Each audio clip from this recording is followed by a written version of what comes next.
Hey everybody, it's Eddie J on Crypto for GrowMyBag.tv. I hope you're having a good one. So there's a lot of news and I wasn't able to get everything into, the crypto minute. I think I'm never going to be able to finish the crypto minute, get everything in there, packed in all at once. It's almost impossible. Anywho, we have Mount Gox, right? Dropping just a ton, almost 50,000, like 48,641 Bitcoin, right? Or dispersing it, right? And everybody lost their mind. That's why you're seeing a lot of red. Hold on a second. CryptoQuant CEO says, why are you people flipping out again over something that you know is not a massive sell-off? They're paying everybody out. And I've been saying this for a while. They're paying everybody out in Bitcoin and Bitcoin Cash. And then what those creditors do with their digital funds, so be it. But one massive dump, that's not what's going on. It's not what's going on. I just don't, I don't get it. But because all of you people have paper hands and you brought the market down, I will gladly pick up some more. Thank you. What else is going on? There is news out there that a certain candidate wants to tap Jamie Dimon as Treasury head. And I'm sitting there, to replace Janet Yellen. And I'm sitting there and I'm just saying to myself, supposedly now Jamie is all about crypto. No, that would be an actual lie. Like I wouldn't take it as anything else but a lie. And I have to tell you, I've been looking at some of these politicians and I'm thinking bandwagon. That's what I'm thinking. Bandwagon. They still know nothing about the space. They don't know what they're talking about. And it's all about bandwagon. I'm not going to be voting with my wallet this year. Just saying, not voting with my wallet. What's up next? BIS. BIS. Let me just look up what it stands for again. I've said this before, but we need to get it right. I get it. Give me a moment. The Bank for International Settlements. You would think I would remember that right off the top of my head, but I'm old, so I don't. But Bank for International Settlements is regulating stablecoins, right? Or they want to put in some regulation for stablecoins. The news that they're dropping is those regulations could have an adverse effect, not just on algorithmic stablecoins, but fiat-backed stablecoins as well. And I'm like, what are you doing? Where are you coming from? So I'm going to have to read what that's all about, like actually take their document and read it, because I'm dumbfounded at the moment. So hopefully I can get some clarity by tonight. But it would affect, coins like USDT, the world's largest stablecoin, fiat-backed or whatever, and the second largest, which is USDC by Circle. And I'm just like, wow, just what are we doing here? What are we doing? Then we've got South Korea with its laws, right? With its, compliance laws, saying that, we've got stricter laws. And to comply with those stricter laws, Upbit has implemented stricter rules to go along with South Korea's Virtual Asset User Protection Act. VAUPA. And I'm kind of like, I don't think I'm mad about that. There's a reason why they're going through all that, right? There's a whole reason behind it. Not, at least the premise is we want to protect the users. Now, I don't live in South Korea. I don't know how that's going to affect everything. But from what I've been hearing, good start. Good start, right? I mean, in the United States, what kind of problem do we have? We've had various centralized exchanges totally ignore know your customer and anti-money laundering rules. Totally ignore them. And then get shocked, almost flabbergasted when, they're called to task. Like, hey, go fix that. Go on and go fix that. And I'm sitting here and I'm kind of like, oops.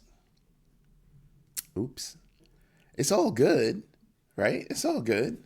It's going to happen. But, but at least there are countries out there that are saying, hey, let's at least get started with some realistic, rules around crypto. They may not be perfect. They may have to be worked on, massaged, but at least a pragmatic approach was taken to developing them, and they're being implemented. Excuse me.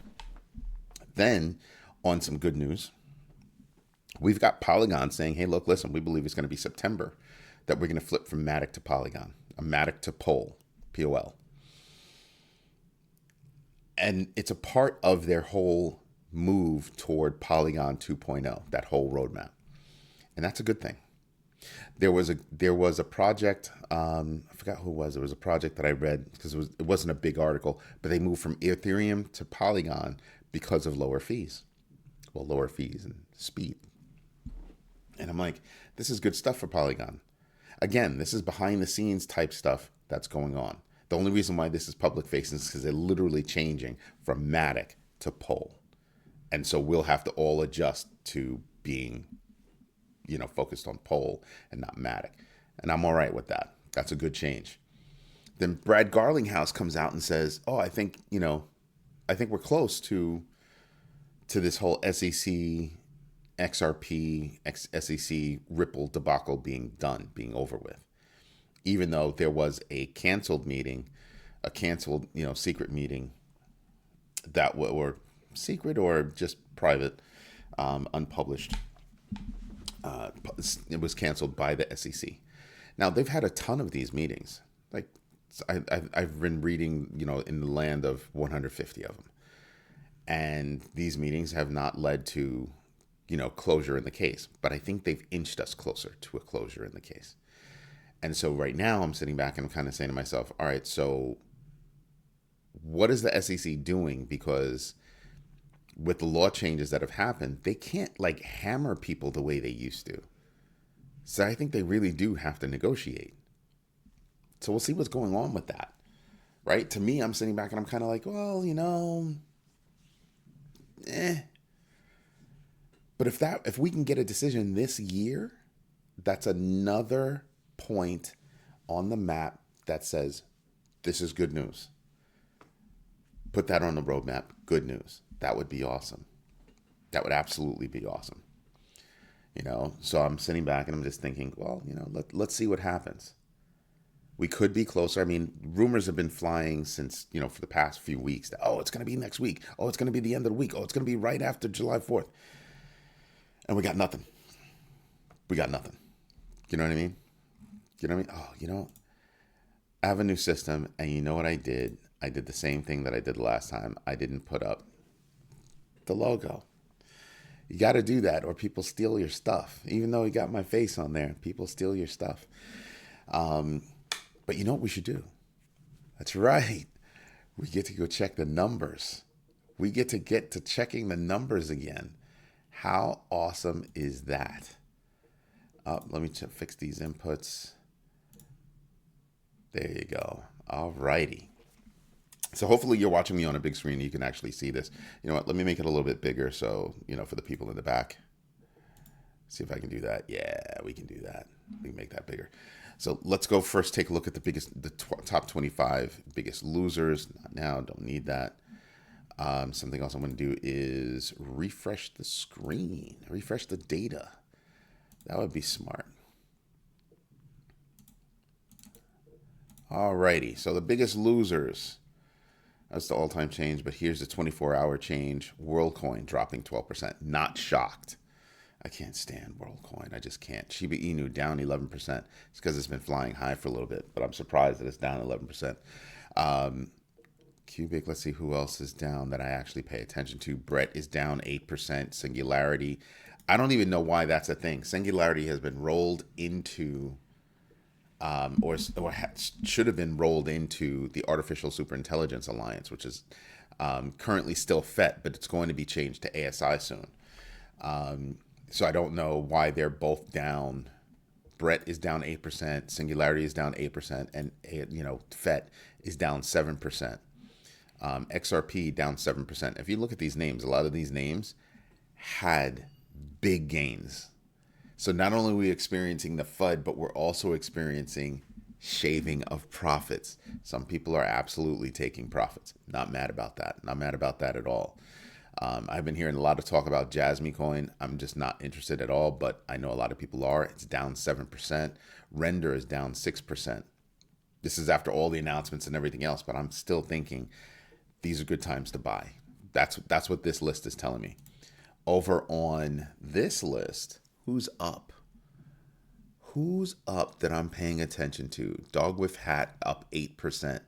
It's funny because right now what we're seeing right now is we're seeing some meme coins pop and other meme coins drop. So that's what I'm finding to be interesting. People were talking about Aerodrome last night, up 7%. It's not something that I'm interested in, but I'm not interested in it because I don't have a slot for it. All my slots are taken, even my waiting list. Right? I keep, here are the things that I'm actively, investing in. And then I have slots for, backup slots for when I drop one of those, here's something. If I'm not actively investing, that means I've got a slot, right? If I say like XRP, I'm not actively investing in XRP right now. That opened up a slot, right? I made a slot for Toncoin. But I try to stick to it. I try to stick to that rule because it enables me to focus my money and not spread my money all over the place, right? I know people that are investing like 50, 60, 70 coins, and I'm just like, what's on your mind, right? I mean, you're doubling down in different sectors. I find that to be a problem. Like, I just have like no interest in that. I want to be focused in what I'm doing. I want to pick the runner that's going to give me the biggest X factor right there. So the biggest X factor is, for example, you have Galaxy. It's 80% off its all-time high. It'll take 3.57x for it to achieve its all-time high again. That's the factor that you're multiplying the current price by. That's what's up. So I'm like, oh, okay. So yeah, I want to see the X factor. I absolutely want to see the X factor. Who else is in here that I'm paying attention to? I don't pay attention, just so you know, I don't pay attention to Pepe coin. Why? Because it's a play off of somebody else's name. There's another coin out there that I just heard of, Shiba Inu Shootout. Like, what? And they're calling it a competitor to Shiba Inu? No, it's not. No, it's not. No, it's not. They're trying to ride on on Shiba Inu's coattails is what they're trying to do. It's crap. XDC network is, somebody brought that up. Again, remember, we haven't done this for a while, so let me explain to you. I have a 5% rule. If it doesn't move 5% or more, I don't pay attention to it, right? Because then you're just moving laterally. That means in a 24-hour span, you're moving laterally. It means I need 48 hours to see what really happened. You could have dropped 5% and then jumped 10%. You know what I mean? There's got to be some play there. So that's what I try to do, is pay attention to that play, right? Now, let's go over here. And let's start with Crypto Fear and Greed Index at 61. It was at 69 yesterday. Again, FUD stemming from Mt. Gox. That's really where I put it. Everything else is just, not even a correction. It's profit taking. But when I see this, it's like, yeah, no, that's FUD from Mt. Gox for sure. Because it was a big number. It was like 44,000 Bitcoin that they moved. So, okay, there's that. DeFi Llama, we're below 100 billion in Bitcoin, $100 billion in total value locked, rather. And I'm sitting back and I'm kind of like, damn, that's not really where I want to be. I mean, I like being up here in the 100s. I mean, truthfully, I'm waiting for us to get back up to the 200s. If Bitcoin does what everybody says Bitcoin's going to do, I believe we'll be back at $200 in total value locked by the end of the year. That's if it does what everybody thinks it's going to do, or what many think it's going to do, right? We're experiencing a little bit of pullback. Again, we have to maintain above my blue band. And again, my blue band starts at 57,686 and goes up to 63,719. That's the traditional blue band for me. Right? Then we have to maintain here for a little bit before we can pop above my next band, which starts at 69,355. And of course, after that, I would say that if we can maintain from there, we're definitely going to blow through, the all-time high, which is 73,750. But We've got to hit certain areas and consolidate right there for a little while, gain strength, and then pop up. Like, that's why I'm thinking it's going to be a stair step to a new high, right? I think we'll stair step with each new piece of good news. We'll just keep stair stepping, right? Unless there's a tremendous macro event could wind up being, Ethereum.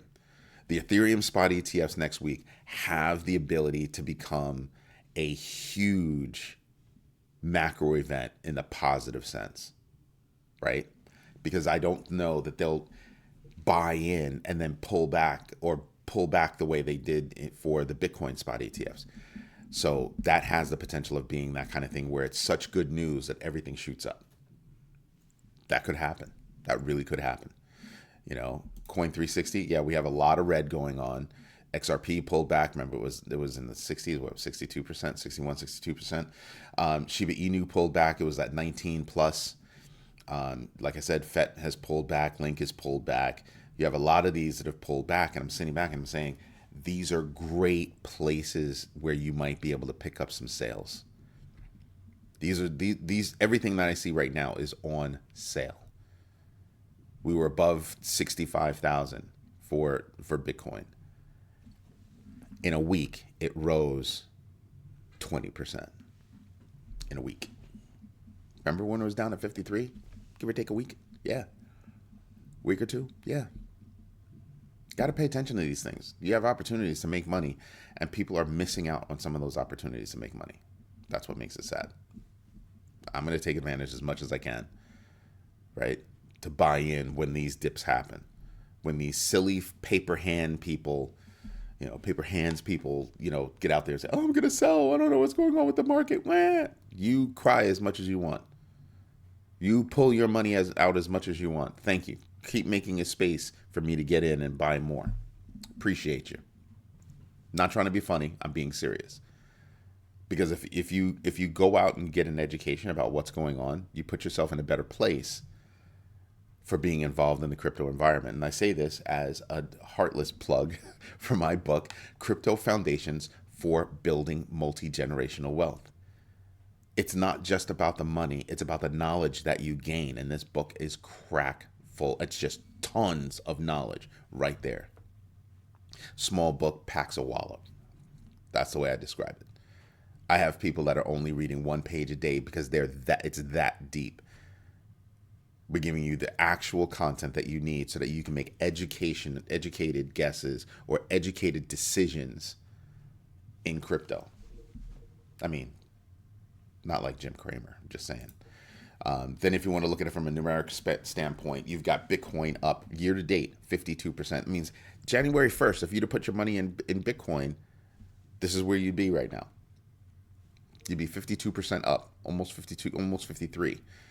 For Ethereum, you'd be up almost 51% right now. But then you have other coins like BNB. I told people about BNB a long time ago, and they just didn't want to listen. And I'm sitting back and I'm saying, well, there's BNB, 83%. Solana, 56%. Tron coin, 211%. Doge, not bad, respectable, 35.71%. Cardano, not doing jack. You've lost over 25% of your money or 25% of your value. Difference is, I think Cardano's gonna just explode soon. Just gonna rise from the depths of where it is right now and explode soon. So I just keep buying in. I just keep buying in. And people ask me, how come I believe in Shiba Inu so much? And it's because of the ecosystem that they're building. It's because of the participation that they have and the support that they have from the community. Up 69% year to date. Better than Bitcoin, better than Ethereum. Just saying. There are those coins out there that I'm paying attention to, what that X factor is, what their percentage gains are, and what my belief is. How do I think they're going to fare going forward? That's why I invest in Shiba Inu, right? That's why I do it. Anyway, everybody, this is Eddie J on crypto for growmybag.tv. Do me a favor, don't forget to tune in to our live show at 8 p.m. Eastern Standard Time every weeknight on YouTube. It is lively and we discuss everything crypto. And I mean everything. So I hope you hit the likes, hit the subscribe button, invite your friends, especially the ladies, because everybody needs to learn. And right now, everybody on my, 95% of the people that subscribe to my channel are men. And we need more women to be involved. So please help me out with that, ladies. Let's get on board with this. All right? Everybody, have a good one. Bye-bye.